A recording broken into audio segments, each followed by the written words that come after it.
मैं रत्ती हूँ और मैं अधूरी नहीं हूँ। रत्ती किसी पन्ने पर अंकित किरदार नहीं है। वो सांस लेती है, घुटती है, सवाल करती है और अंततः खामोशी से खड़ी हो जाती है। कृष्णा सोबती का ये उपन्यास सूरजमुखी अंधेरे के किसी एक घटना की कहानी नहीं है। ये उस दर्द की गाथा है जिसे न चीखा जा सकता है, न भुलाया जा सकता है। रत्ती के साथ कुछ ऐसा घट चुका है जो कहा नहीं जाता, शायद जानबूझकर। उपन्यास ना उस शोषण की तस्वीर बनाता है, ना अपराधी को तलाशता है। लेखिका का उद्देश्य है उस लड़की के भीतर की बदलती हुई भाषा को पकड़ना, जो अपने शरीर से अलग हो चुकी है। वो लड़की जो एक समय में हंसी से झड़ती थी, अब दूसरों की हंसी से कांपती है।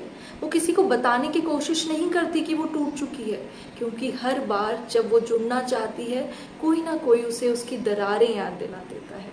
उसे लगता है वो केवल एक धुआं है, आग नहीं। मैं नहीं जल सकती, मैं सिर्फ जलने का भ्रम देती हूँ। उपन्यास 3 हिस्सों में उसके जीवन के मोड़ को दिखाता है। पुल, जहाँ वो दूसरों की दुनिया से खुद को जोड़ने की कोशिश करती है, लेकिन हर रिश्ता अधूरा छूटता है।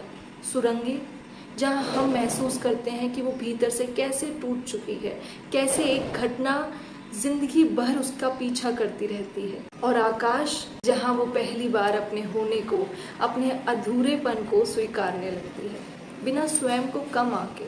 रत्ती के लिए सेक्स कोई रोमांच नहीं है, ना प्रेम का विस्तार है।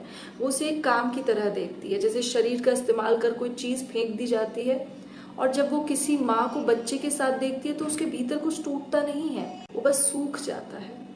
वो एक पुरुष से कहती है, माँ बनने की कला मुझ में नहीं है। मुझे नहीं लगता मेरी कोख में कोई सपना ठहर सकेगा। रत्ती कई पुरुषों से मिलती है, कुछ उसे चाहते हैं, कुछ उसकी देह को, लेकिन वो किसी के भी सपनों का हिस्सा नहीं बनती।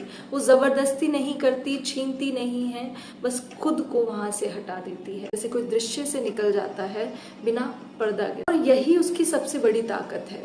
एक स्त्री जो भीतर से टूट चुकी है, फिर भी दूसरों को टूटने नहीं देती। रत्ती को समाज ने एक ही शब्द में समेट दिया, पीड़ित।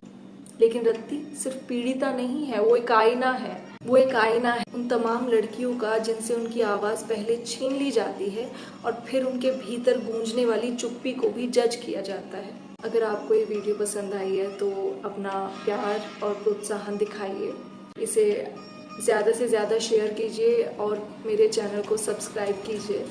आप सबका बहुत बहुत शुक्रिया।